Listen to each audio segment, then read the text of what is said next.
How come some stores are not really all that elaborately designed, and they are flourishing, and there are lots of people, they're making lots of sales, they're buzzing, the cash registers are ringing, and then at the same time you see stores and hospitality projects, restaurants, that people spend hundreds of thousands and often millions of dollars on.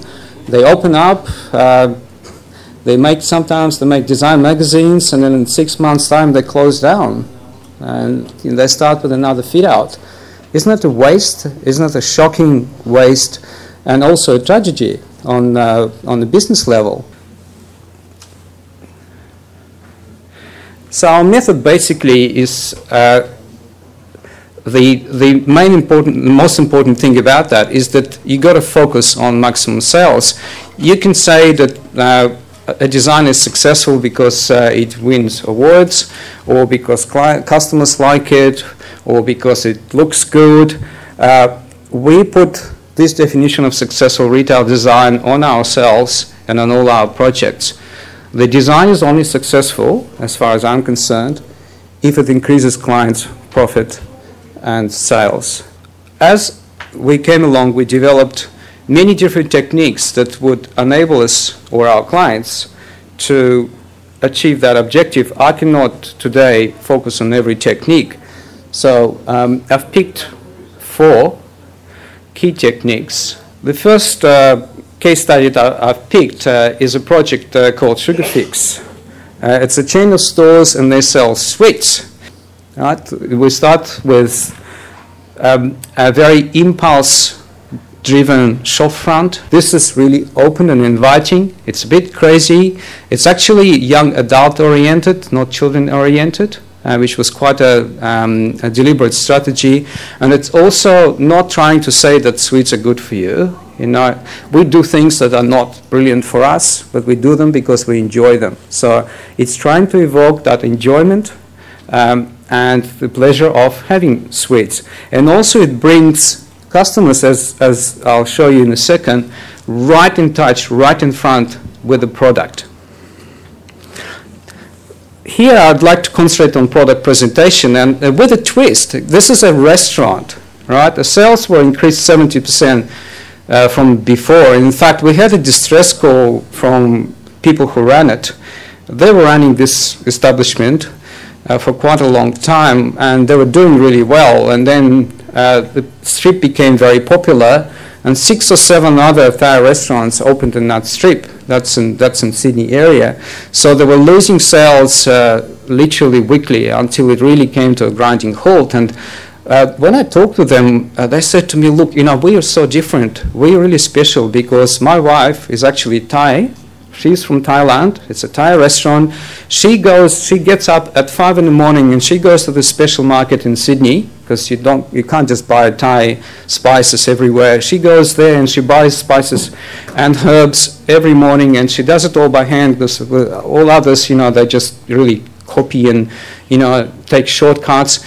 Now, that's all great. He told me all that. I knew that from talking to him, but does the space represent what he was talking about? Does the space look unique and authentic? No, it doesn't. And when they were the only ones, they were getting away with it, but no longer they could get away with it. So it's interesting. I bring it at the product because their product is experience. Not only their product is Thai food, which is obvious of a restaurant, but their product is the authenticity and the experience of the experience. So this is a very interesting test case because we haven't moved them anywhere. There's no space optimization here because they're staying in the same place. They're still serving the same number of seats. We haven't changed their menu. We haven't changed their pricing. It's still the same chef, the wife there in the kitchen. We simply converted them from what you just saw to this, right? So we made them represent their product and the authenticity of the experience. And that propelled them to 70% or sales increase.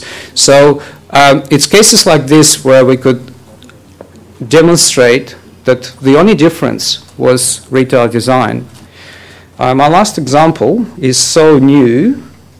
This project opened 4 or 5 weeks ago, and the increase was phenomenal. You know, like whether it's going to stay like this or not, I don't know.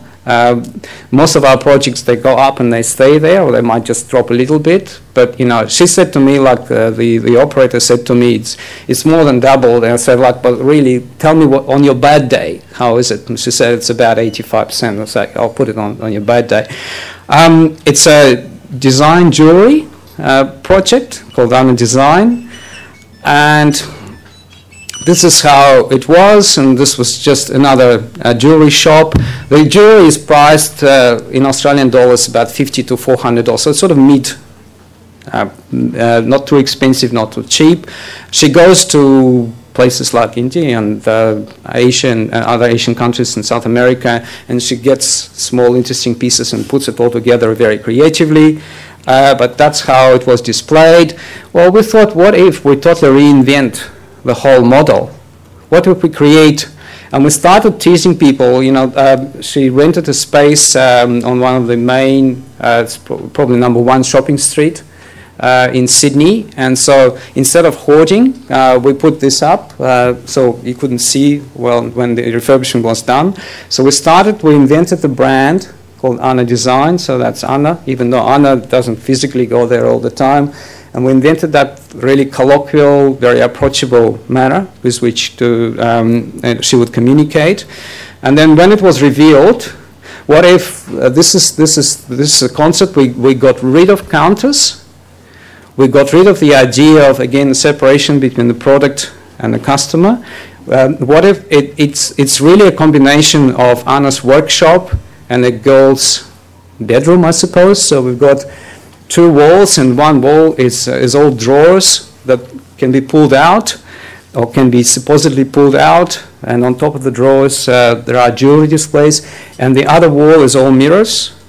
So it's all mirrors, and we have really interesting eclectic doorknobs that we use the jewelry to hang on the jewelry. Now, nothing here is just because it looks good. We actually tried in many different surfaces and many different colors, and we found that her jewelry looks best on black and then on mirror, right? Because her jewelry is quite colorful, and one of the challenges was not to fight with the product, but to display the product to its best advantage.